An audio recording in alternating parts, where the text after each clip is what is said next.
Today, we are dealing with the topic preventive orthodontics.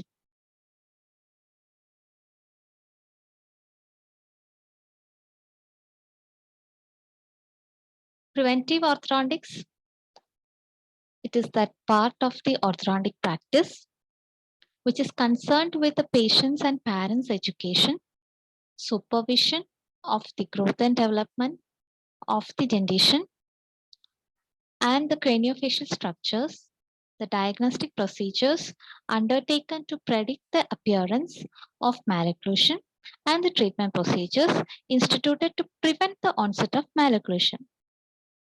So basically, preventive orthodontics, it is the first branch of orthodontics, which deals with the treatment procedures which is instituted or employed to prevent the onset of malocclusion. So this includes, as the definition says, the first step in the preventive orthodontics is parents' education. We should, the patients or children we are dealing in this category are mostly in the deciduous dentition stage. So we should aware their parents to help the children to prevent some malocclusions from occurring, and which will helps the parent to be to get educated and to help their children, and also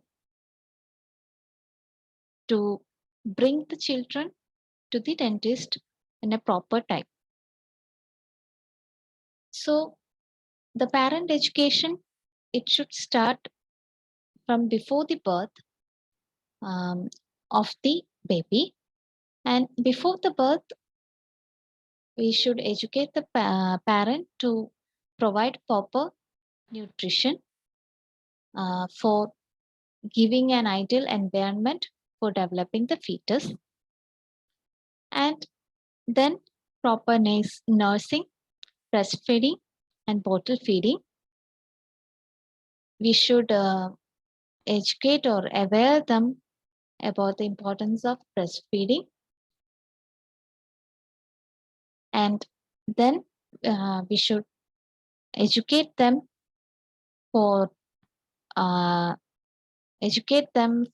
knowing the importance of maintaining good oral hygiene from the start of a baby's life. And also we should teach them correct method of brushing the child's teeth, so that this will helps to prevent the nursing bottle syndrome.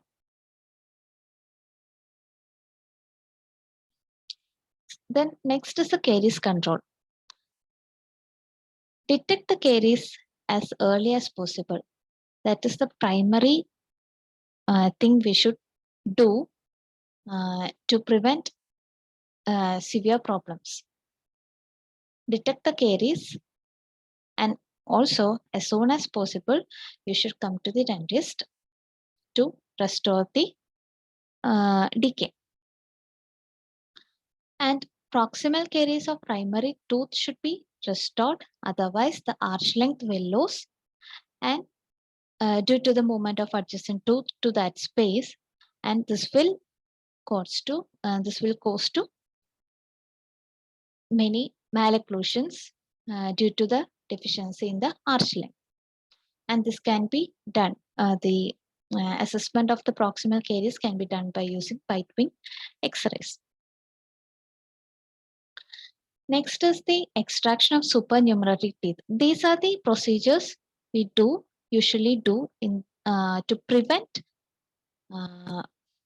causing any further malocclusion. So the third one includes the extraction of supernumerary teeth. Any supernumerary teeth more than the normal number of teeth, any tooth more than the normal number of teeth is considered as supernumerary, and it should be extracted to relieve the crowding or forming to avoid forming further crowding, and also avoid abnormal eruption of the tooth.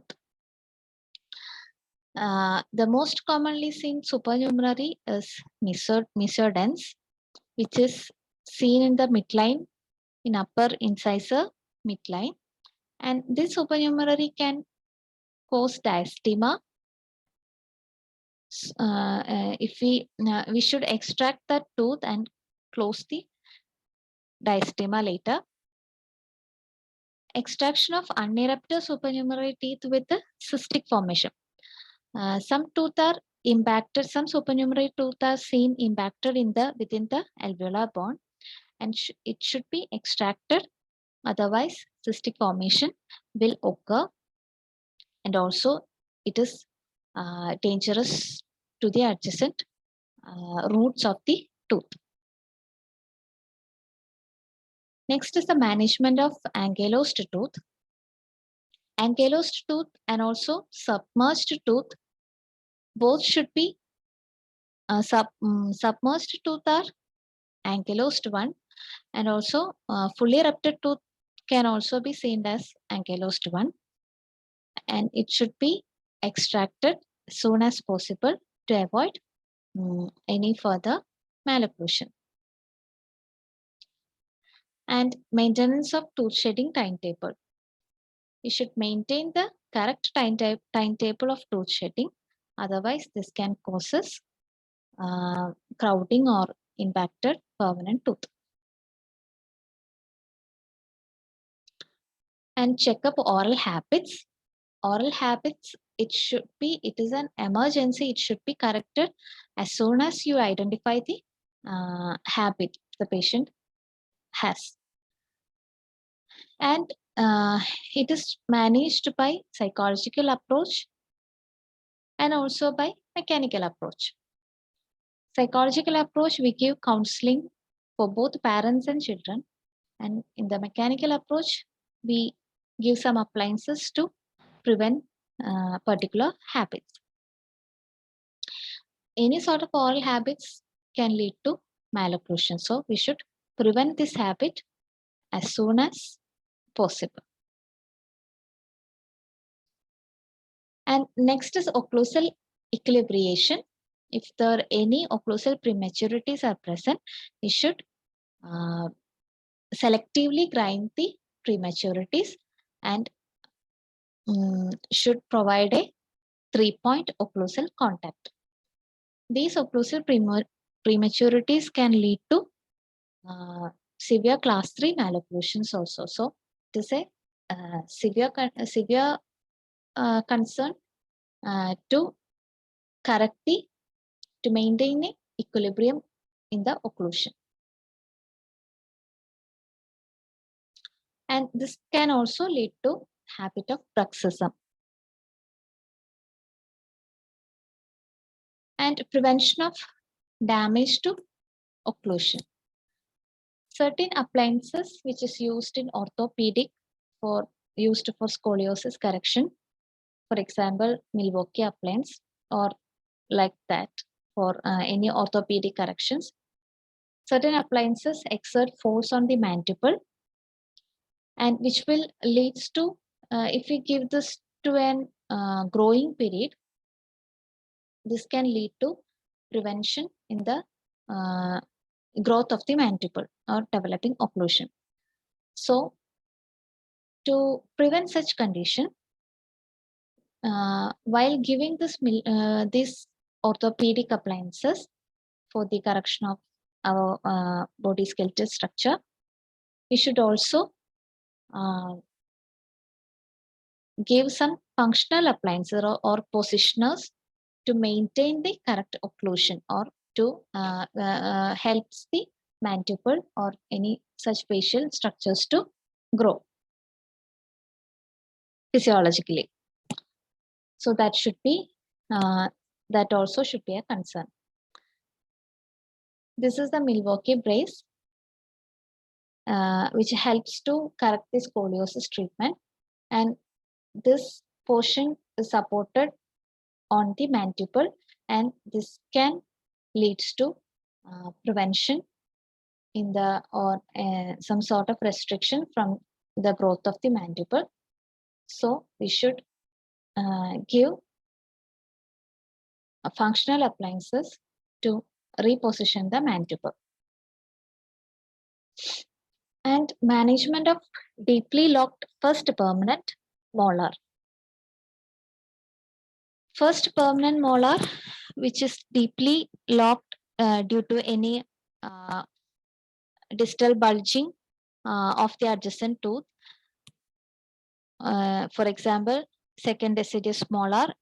You should, if the second deciduous molar distal portion is extended onto the first permanent molar erupting area, we should slice down the distal bulge so that the first permanent molar can erupt into the position without any hindrance. Another one is management of renal attachment. Renal attachment, frenum position is very important, which can lead to malocclusions. For example, midline diastema in the upper arch, and also tongue tie, which can causes speech problems and also restrict the growth of mandible, and also increase the growth of restrict the growth of maxilla and increase the growth of mandible, which can lead to a class 3 malocclusion. So renal attachment is important, and we should take it as a concern and should correct as a preventive procedure. And space maintenance, if we extract certain deciduous teeth due to some caries, or also if early shedding of the deciduous tooth, we should maintain that space for the eruption of the permanent tooth. Otherwise, the adjacent tooth will migrate and that space will close, and the there will not be any space for the eruption of the underlying permanent tooth. And the underlying permanent tooth may leads to impaction or ectopic eruption, or it can causes any crowd. So some of the space maintainers,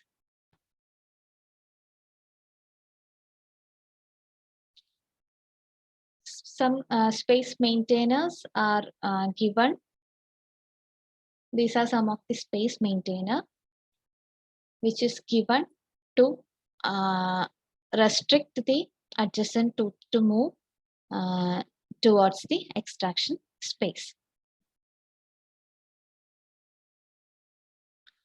Band and loop space maintainer is one of the example. So these are the procedures we advocate in the preventive orthodontics. Thank you.